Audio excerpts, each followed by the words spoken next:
min egen niveau inden for dygtighed, det er mindre end middelklasse. Fordi i skole, siden jeg var et lille barn, så i skole var jeg altid de sidste i klassen. Hvis klassen nummer 24 i klassen, så er jeg nummer 24. Hvis næste år klasse er 34, så går jeg hjem næsten grædende, fordi jeg bliver ned 34. Så den eneste mulighed at udvikle mig i klasseskolen, at klasserne bliver mindre. Ikke at jeg skal blive dygtigere. Så det er ikke nogen, der skal fortælle mig, at man er dygtig nok. En anden ting er meget sjovt. For 3 år siden, min lille barn var 7 år gammel, så havde jeg lige taget kamera-billeder af ham. Så siger han, far, du skal lige, din memory card i kamera er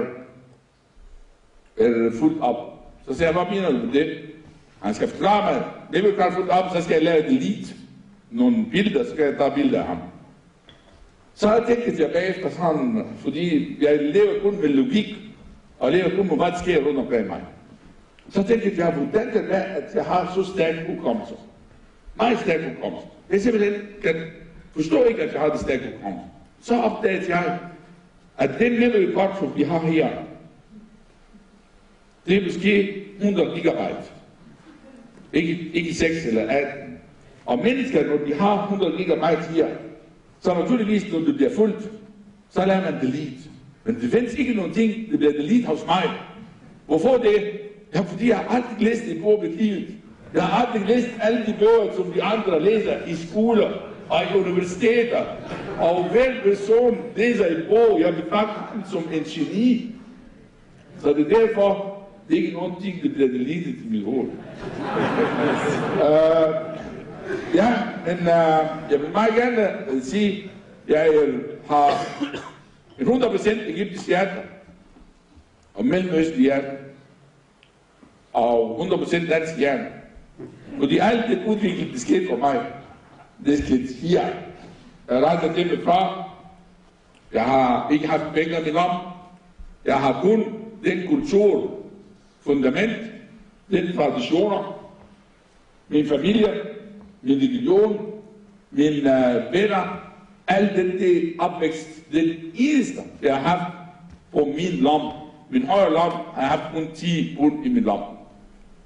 Så den del, hvis I tror, at jeg er et eksempel på integration, så er der fejl. Jeg er simpelthen ikke et eksempel på integration, fordi jeg har aldrig integreret mig i det danske samfund. Eller på europæisk samfund. Jeg lever med de samme traditioner, og det samme fundament, og det samme ting, som jeg har let indtil at blive 20 år i Egypten. Og det er det, jeg lever akkurat det samme. Jeg har udviklet mig selv, ja, inden for erfaringer, og inden for mål, og inden for hvad der sker rundt omkring i Danmark. Men det er det, de forlanger, at folken skal være intelligent og assimileret i det danske samfund. Det er der totalt afstand fra. Jeg har ikke engang en ting, det hedder dialog. Du ved godt, der findes masser af ting, det hedder kulturdialog og religionens dialog. Hvad skal jeg have dialog om hvad? Bare for snak? Nej, jeg gænger, så siger jeg respekterer de andre, som jeg er. Og så fik jeg respekt, som jeg er. Det er ikke nogen, jeg ser mange, de skifter deres navn fra Mohammed til Max og fra Mahmoud til Mark. Og så stod i aviserne nogle gange, de drikker øller og spiser svinekød, og nu de er intelligeret i det danske samfund. Og uanset hvor meget der er de spist, og hvor meget har de drukket, så bliver det ikke danske, fordi de bliver ved at være fremarbejdet, som jeg er fremarbejdet indtil nu. Jeg bliver uddelt som ambassadør for historiske relationer i Danmark og det arabiske lande og Mellemøsten.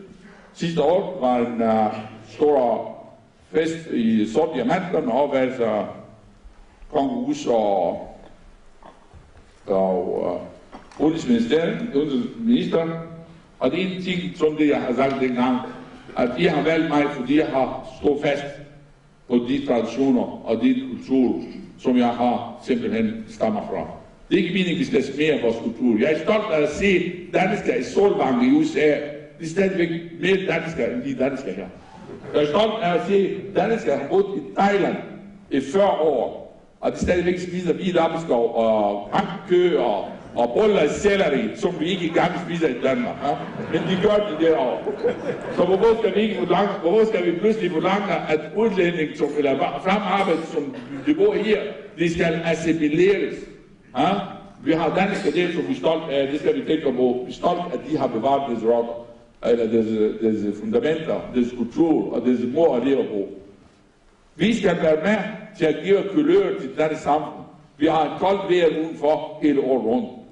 Det koldt vejr har kolde følelser også. Og det der kolde følelser, de ved godt, hvis nogen ringer til jer kl. 10 om aftenen, så, eller ikke 10, kl. 9 om aftenen, så sker panik i huset. Så er der mand eller koner siger, hvad sker du? Hvem ringer nu på den tid? Vent sammen, det er panik, det er alarm. Men fordi vi har ingen følelser. Vi har ingen følelser. Jeg har lige talt med Per om en bestemt markant mennesker i Danmark med hans situation i dag, og han sagde til mig, at det er nedværdigt for ham. Det er simpelthen, det kan ikke passe, at nogle markante mennesker, jeg har set, og jeg ringer til dem, mens de ligger enten og råber besøger den og alderdomshjem, mens deres barn, som de har skaffet, og deres barn, som de har simpelthen været med til uddanner, og med at give dem penge, og med at give dem alt i deres liv, og bruger deres netværk, og deres barn ejer hundredvis af millioner kroner, og de sætter bare smidt i alderdomshjem, for at de venter, at de dør. Findes der nogle markant økonomiske mennesker, som er ringet til dem selv, og siger til dem, hvordan har I det? Så svarer han mig og siger, det er svært at vente. Nu har jeg spurgt ham, når venter at jeg kommer og besøger dig? Nej, det er svært at vente på døden. Hvis den følelse, at de markante mennesker, som byggede Danmark, og var fantastisk på første side af aviser, at bare fordi de bliver gamle, bliver bare behandlet som simpelthen ingenting.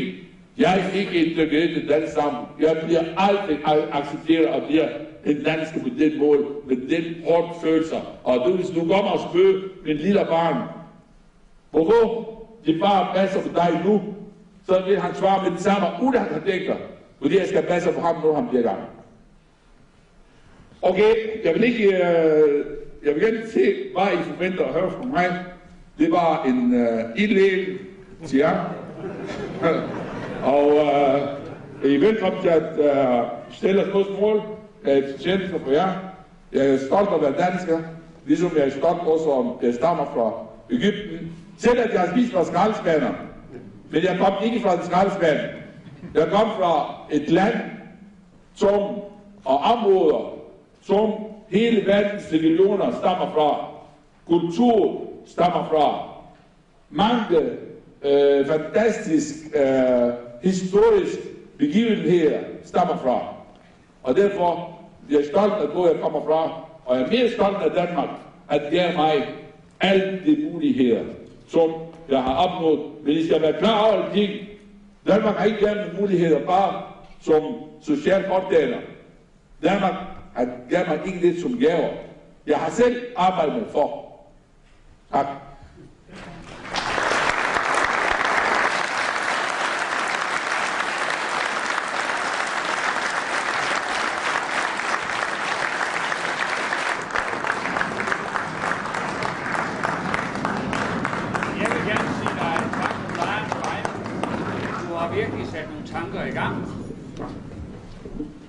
Det har været rigtig flot. Ja. Vi har sådan et lille billede, som du skal have. Vi havde en aktivitet for nogle år siden omkring. Jeg kunne næsten ikke finde det derude. Jeg gik i lang tid i øvrigt. Den har du det? Hvad? Finder den ikke rigtigt? Ja. Ja. Den stammer fra en aktivitet, vi havde, der hed Lejernes kamp mod blindhed. Og det er en reproduktion, der er lavet i, jeg mener, 700 eksemplarer. Jeg har selv haft sådan et billede hængende. Og jeg har haft det hængende i nogle år. Og så skulle jeg sige noget til dig i dag om det her. Og der har jeg fundet en lille detalje. Den vil jeg fortælle dig om. Se hernede. Det hedder som sagt Lejernes kamp mod blindhed. Hernede ligger nogle briller. Den fandt jeg først forleden dag. Jeg har brugt måske 10 år til at finde dem.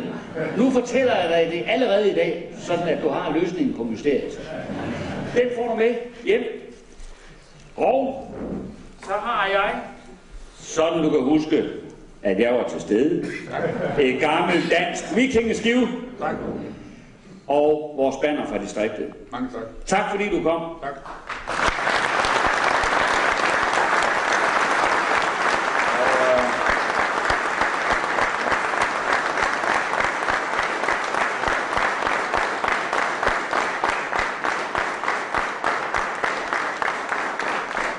Mange tak, og med hensyn til blind her på den billede.